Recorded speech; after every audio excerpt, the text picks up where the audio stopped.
Halo teman-teman trader, bertemu lagi dengan saya Ade Isnaini, Staff Trader Support dari PT Pelatihan Profit Internasional.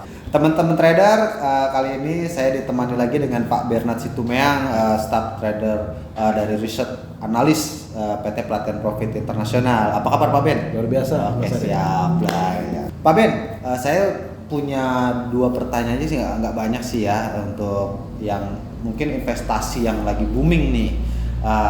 Yang saya ingin tanyakan, sekarang kan lagi booming nih paket investasi yang menjanjikan, dan ada ya beberapa pertanyaan dari teman-teman trader, tentunya scamming atau tidak tuh investasi tersebut. Sebenarnya apa sih scamming itu Pak Ben? Nah, ini penting banget Mas Ade ya. Bagi seorang atau bisa katakan pemula atau masyarakat umum yang mungkin tidak mengerti apa sebenarnya skema scamming itu Mas. Betul. Nah, ini sangat penting. Jadi bagi sahabat trader atau masyarakat yang belum mengenal apa itu mengenai skema yang memang sudah pernah banyak terjadi, ya artinya ya skema itu dibuat untuk terjadi sebuah penipuan atau fraud ya. Scamming atau scam untuk frauding, artinya suatu skema yang memang tujuannya untuk penipuan. Istilah begini Mas, saya merampok si A untuk membayar si B, ya kan? Artinya memang imbal hasil itu tidak sebuah hasil keuntungan yang sebenarnya. Istilahnya money game lah ya. Oh, money game. Nah, scamming jelas tujuan adalah money game. Nah, namun saat ini Mas, itu kan tempo dulu. Istilahnya kalau zaman dulu itu tahun 1920 ya terkenal tuh Charles Ponzi ya. Itu suatu skema juga, scamming. Istilahnya apa? Ya intinya gini, selalu scamming itu diawali dengan modal awal, ya. Paket-paket investasi selalu diawali dengan modal awal dulu dong Mas. Lalu dijanjikan sebuah keuntungan ke depannya. Ya, artinya mereka menjanjikan sebuah investasi karena sebuah dana nanti mungkin ditradingkan dengan cara manual atau pakai robot lah atau macam-macam lah. Nah, nanti dijanjikan suatu keuntungan. Nah, namun sebenarnya itu tidak terjadi. Nah, keuntungan yang dijanjikan adalah diambil dari peserta baru atau anggota baru, dana yang masuk baru Mas. Ya kan? Terjadi sebuah bentuk peningkatan, artinya sebuah peningkatan klien baru atau peningkatan sebuah member baru Mas. Jadi ada uang masuk dong, ya kan? Nah, para investor yang sudah lama sudah mulai menuntut dong timbal hasilnya dong. Nah, tentu mereka harus mengembalikan supaya scamming nggak kebongkar. Nah, bagaimana caranya mempertahankan sistem scamming ini berjalan Mas? Ya kan? Nah, kalau zaman dulu mereka memang tidak ada hasil keuntungan yang sebenarnya, sehingga ketika pola ini member baru ini akan membayar member yang lama, dan member yang lama merasa sudah untung, ya. Jadi justru malah member-member lama ini digunakan untuk mempromosikan Mas. Untung kok, ya kan? Akan terjadi korban member-member yang berikutnya. Ketika sistem ini mentok, keuntungan udah nggak bisa lagi dapat atau member baru nggak bisa lagi Mas, akan terjadi crash. Nah, maka sistemnya berpikir juga gimana caranya ya agar kita bisa mengembalikan atau janji itu kepada investor yang baru. Mungkin mereka berpikir, investasikanlah dana besar ini ke dalam sebuah instrumen lain, misalnya cryptocurrency Mas. Dana nasabah masyarakat ini diinvestasikan ke dalam cryptocurrency, karena cryptocurrency cenderung naik. Ada interest rate, artinya istilahnya gini, naruh uang yang besar dalam satu exchange, karena naiknya sebuah instrumen itu akan memberikan sebuah imbal hasil, keuntungan. Nah, dari situlah mereka sebenarnya mengharapkan membagi hasil kepada nasabah-nasabahnya. Tapi permasalahannya, apa yang dibaca oleh nasabah itu berbeda apa yang mereka lakukan. Mungkin mereka menginvestasikan dana nasabah ke dalam sebuah cryptocurrency, namun nasabah melihatnya dalam bentuk trading yang lain. Sudah profit. Tapi apakah profit itu dapat ditarik? Belum tentu. Jadi memang istilahnya sebuah skema yang dirancang untuk menipu Mas. Oh, seperti itu ya. Akan terjadi khususnya member-member baru itu akan mengalami ke depannya ya kerugian. Kalau member lama ya sudah balik modal dan sudah untung, bahkan bisa member lama inilah Mas yang mengembangkan sistem Ponzi ini. Inilah justru malahan yang didesain khusus untuk mempromosikan. Nah, bagaimana caranya skema Ponzi ini tetap bertahan tapi ujung-ujungnya akan ambruk Mas. Masih juga ada skema biasanya digabung Mas. Skema Ponzi digabung dengan skema piramiding. Kalau piramiding berjenjang tuh.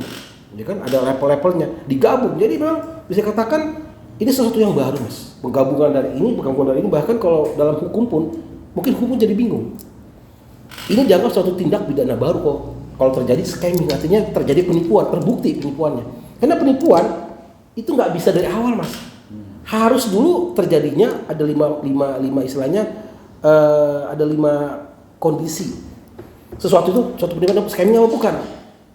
Ada 5 kategori atau ada 5 poin yang harus terpenuhi dulu. Makanya skema scamming ini awal-awalnya susah, Mas, dibuktikan. Harus ada 5 pembuktian bahwa ini scamming. Nanti kita akan terangkan mengenai 5 pembuktian itu. Tapi intinya scamming adalah sesuatu yang memang didesain, ya kan, untuk menjanjikan atau memberikan keuntungan yang tidak benar. Istilahnya money game. Saya merampok A untuk membayar si B. Saya merampok C untuk membayar si D. Atau sebaliknya, macam-macam lah seperti itu. Intinya yang lama ini, ya kan, akan merampok yang baru sebenarnya.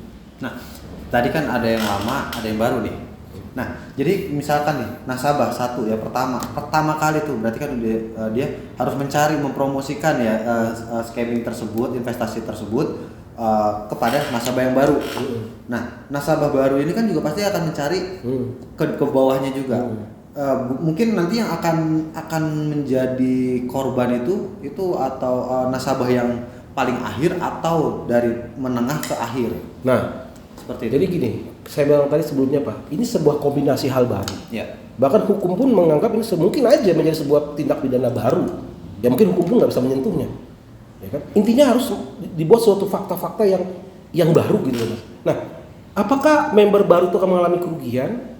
Belum tentu, Mas. Kenapa? Karena saat ini ada sebuah aset investasi yang memang naiknya bertahap, kayak cryptocurrency. Nah, intinya cryptocurrency inilah kekuatan mereka. Nah, ketika cryptocurrency-nya ambruk, dana mereka untuk membayar pengembalian ini sudah berkurang, karena toh sisi ini pasti member-member sebelumnya pun tidak mendapatkan hak sepenuhnya, Mas. Beda sama yang sebelum-sebelumnya. Yang sebelumnya sudah mendapatkan sebuah balik modal plus keuntungan. Nah, bisa saja didesain keuntungannya tidak sepenuhnya balik ke mereka. Modalnya tidak balik ke mereka. Artinya ada kondisi tertahan. Tapi bisa juga sih yang member lama udah balik modal. Tuh, saya sudah profit gede tuh. Nah, ini yang membahayakan, Mas. Justru demi membujuk orang-orang baru ya. Justru member-member yang lama ini membahayakan. Kenapa? Sistem Ponzi, dia terjebak dalam sistem Ponzi. Kenapa? Keserakahan. Ya sudahlah, ya kan? Ponzi, scamming, nggak peduli. Nah, kadang ini membahaya. Bahkan mereka sadar ini scamming sebenarnya. Saya tahu kok ini scamming, ya kan? Namun dia demi keuntungan pribadinya, dia merekrut terus member-member lain.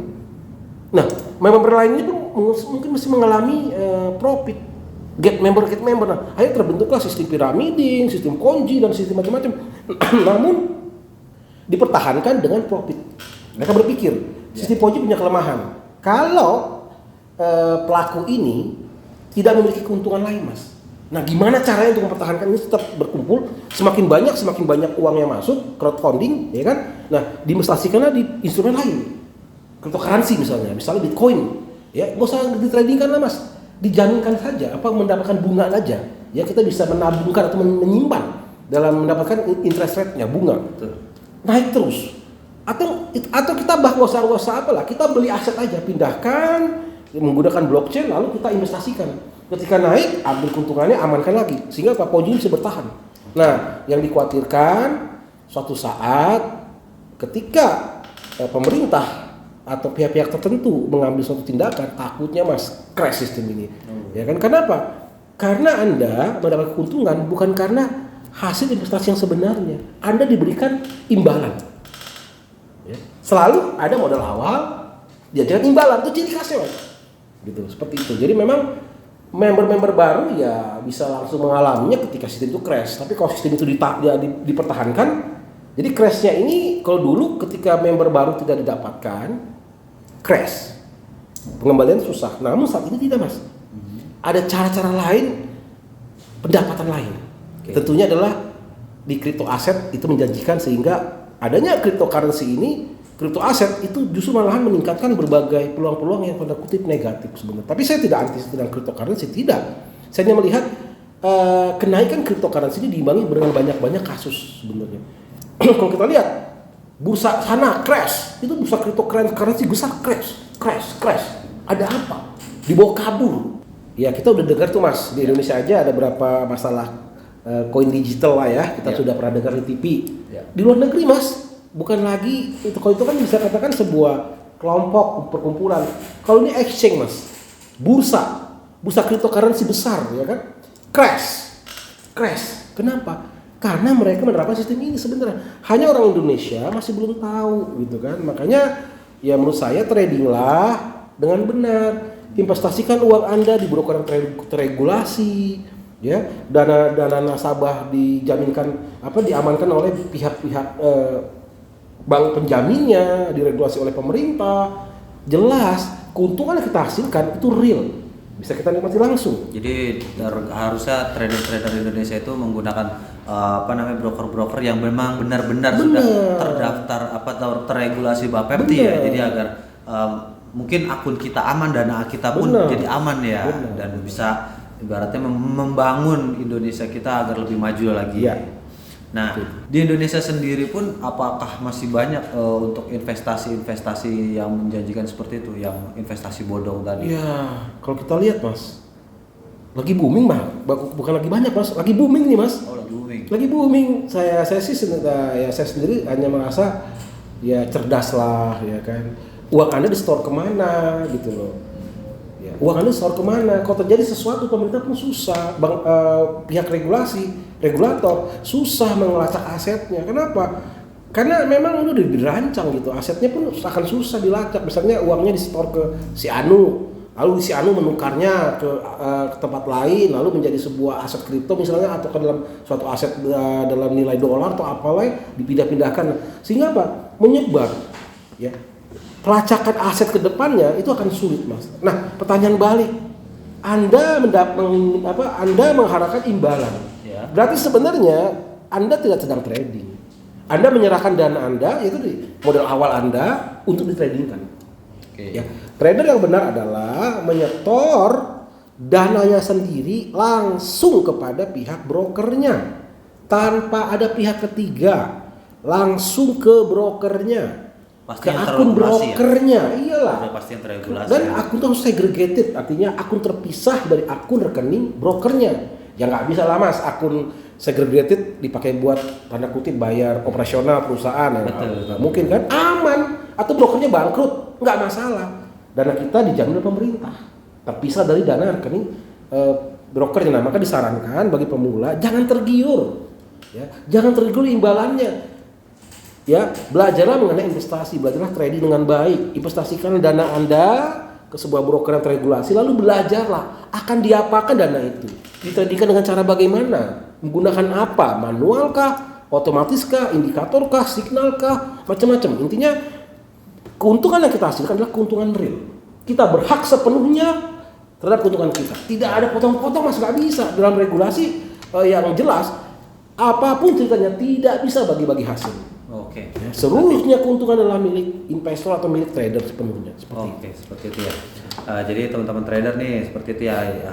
Kita investasi, kita harus tahu, kita harus cerdas memilih investasi. Dari mungkin bisa dicek terlebih dahulu nih investasi apa yang akan kita jalankan, seperti itu ya Pak Ben ya. Oke nih Pak Ben nih, selanjutnya nih ya mungkin tadi kan sudah sedikit dijelaskan ya apa itu scamming ya, dan yang saya ingin tanyakan keduanya ini ciri-ciri investasi scamming itu seperti apa nih Pak Ben? Oke, biasa scamming Mas ya. Iya. Para pemimpinnya itu berusaha menghindar karena sudah ada banyak fakta-fakta sebelumnya. Bagaimana caranya mereka lolos dari jerat hukum? Biasanya dana nasabah dikumpulkan tidak langsung kepada pihak perusahaannya Mas. Ya kan, menggunakan member get member, ke member-membernya, ke orang-orangnya.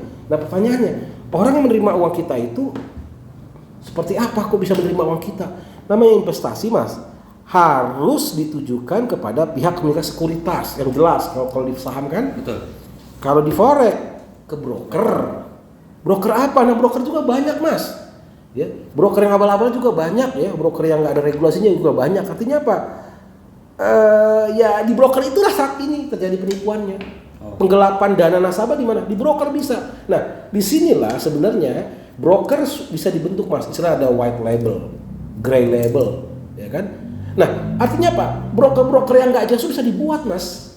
Sudah kerjasama dengan induk broker yang di atasnya lagi. Jadi sini sebuah ciri-ciri sebuah scamming ya tentu brokernya nggak ada regulasi.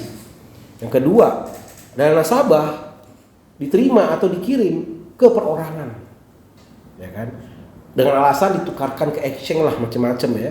Yang ketiga, ya biasanya sih mas kita tidak trading langsung. Meskipun kita dibuatkan akunnya, tapi sebenarnya akun itu ditradingkan bukan oleh kita, gitu kan?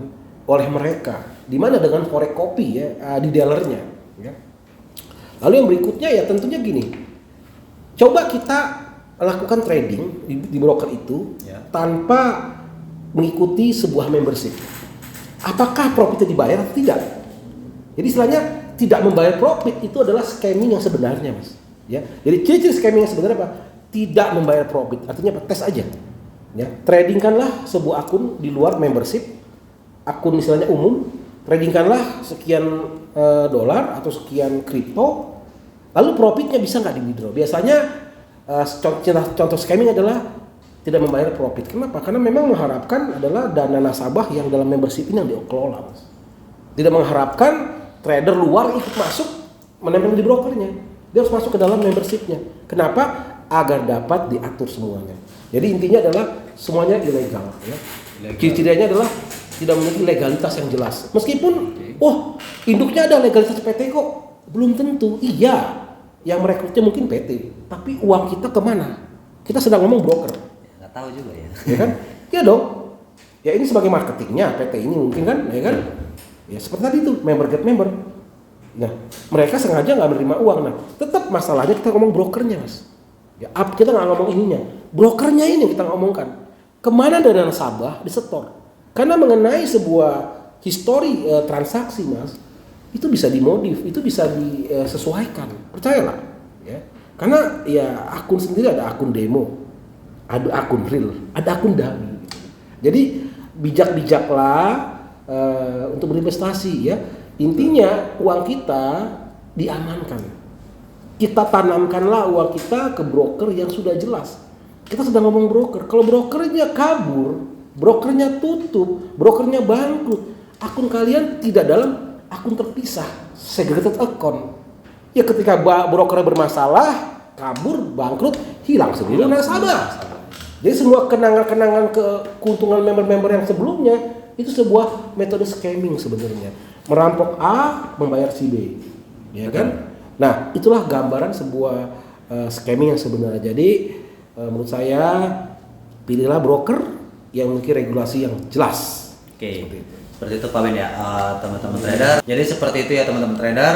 Jika Anda ingin berinvestasi, kembali lagi saya ingatkan untuk mencari investasi yang memang bukan hanya menjanjikan saja ya, tetapi dia terdaftar dan diawasi. Mungkin ya legal ya, daripada ilegal nanti duit kita hilang dan kita hanya bisa ya gigit jari aja sih. lebih ke situ ya teman-teman trader. Oke, cukup sekian teman-teman trader, sedikit pembahasan yang ingin saya tanyakan tentang investasi yang lagi booming nih ya, tentang scam investasi ya, scam investasi. Oke teman-teman trader, jika ada komentar atau ingin memberikan saran bisa tulis di kolom komentar dari YouTube PT Pelatihan Profit Internasional, dan jangan lupa like, komen, dan subscribe channel YouTube kami. Akhir salam, salam profit.